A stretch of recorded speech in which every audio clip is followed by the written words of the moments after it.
नमस्कार प्रेक्षकांनो, लक्ष्मीच्या पावलांनी या मालिकेच्या आजच्या भागामध्ये आपल्याला पाहायला मिळत आहे. अद्वैत कलाच्या घरी जाऊन स्वतःहून तिला ऑफिसमध्ये न्यायला आलेला असतो आणि लीगल नोटीसमध्ये कला देखील ऑफिसमध्ये यायला तयार झालेली असते. ते दोघंही गाडीमधून निघालेले असतात आणि अद्वैतने मध्येच गाडी थांबवलेली असते. हे पाहून कला दार ओपन करून उतरायला लागलेली असते. इतक्यात अद्वैत तिला म्हणतो, "एक सेकंड, एक सेकंड, तू उतराव म्हणून मी गाडी थांबवलेली नाही आहे. तो सीट बेल्ट लावून घे." असं म्हणत तो स्वतःच कलाच्या साईडचा जो सीट बेल्ट असतो तो लावायला तिच्याजवळ येतो आणि कला खूप भारावून गेलेली असते. अगदी प्रेमाने त्याच्याकडे पाहत राहते. अद्वैतने सीट बेल्ट लावलेला असतो. तो तिला म्हणतो, "यापुढे नेहमी सीट बेल्ट लावायचा."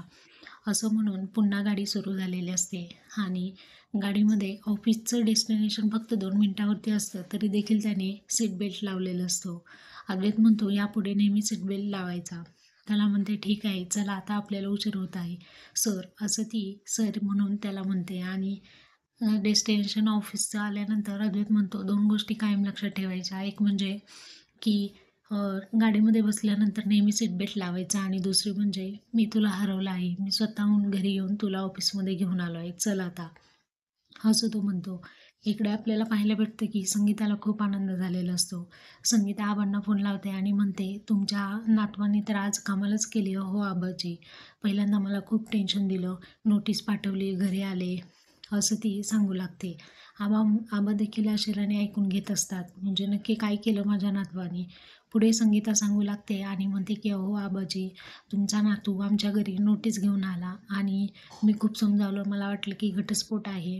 त्यानंतर समजलं की वकील म्हणाले, तुम्हाला असं ऑफिस सोडून घरी राहता येणार नाही आहे. 3 महिने अगोदर नोटीस द्यावी लागेल. त्यामुळे तिला कलाला ऑफिसला जॉईन व्हावंच लागलं." या सर्व गोष्टी ती हसत-हसत आनंदाने आबांना सांगत असते आणि आबांनाही कुतूहल वाटत असतं. आबा म्हणतात, "अरे वाह!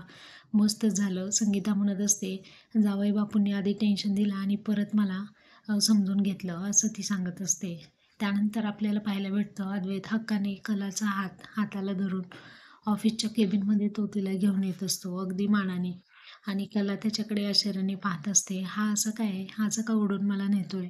त्याला वाटत असतं कला इथूनही माघारी जाऊ शकते.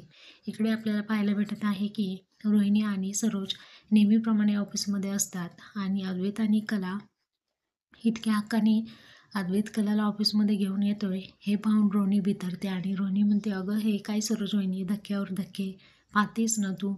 अद्वैत कलाच्या हाताला धरून अगदी प्रेमाने तो त्याच्या केबिनमध्ये सर्वांच्या समोर तिला ओढत नेत असतो आणि ऑफिसमधले जे एम्प्लॉई असतात बाकीचे ते देखील त्याच्याकडे पाहत असतात. सरोज देखील हे पाहून खूप थक्क होते. म्हणजे हे काय सुरू आहे असं देखील तिला वाटतं.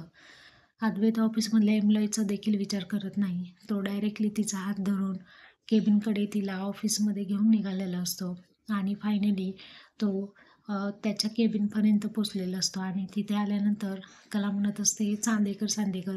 परंतु तो तिचा हात सोडत नाही आणि तिथे आल्यानंतर तो म्हणतो, "वेलकम." ऑफिसमध्ये आल्यानंतर कलाचं तो वेलकम करतो आणि म्हणतो, "आता सुरू करा कामाला."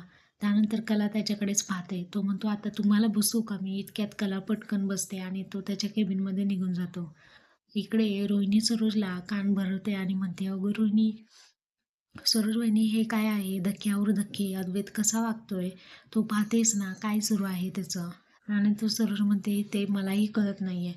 त्याच्या मनामध्ये नक्की काय विचार सुरू आहे." रोहिणी म्हणते, "अगं जा ना तू, त्याला झाप ना, विचार ना त्याला काय सुरू आहे." सरोज म्हणते, "अगं रोहिणी नाही, यावेळी नाही. मी जरी बोलले तरी काही इफेक्ट होणार नाही. त्यामुळे मी आता शांतच बसणार आहे. हां, पण एक काम करते, मी तुला माझा प्लॅन देऊ शकते. तो एक्झिक्यूट कसा करायचा हे तू बघ. त्यामुळे मी जो प्लॅन देणार आहे तो व्यवस्थित एक्झिक्यूट कर." असं म्हणून सरोज निघून गेलेली असते आणि रोहिणी म्हणते, "हो, अरे वाह! अतिशहाणी. तू मला प्लॅन देणार आणि त्या पद्धतीने मी वर्कआउट करणार. मी तर तुझ्यावर डिपेंड नाही आहे."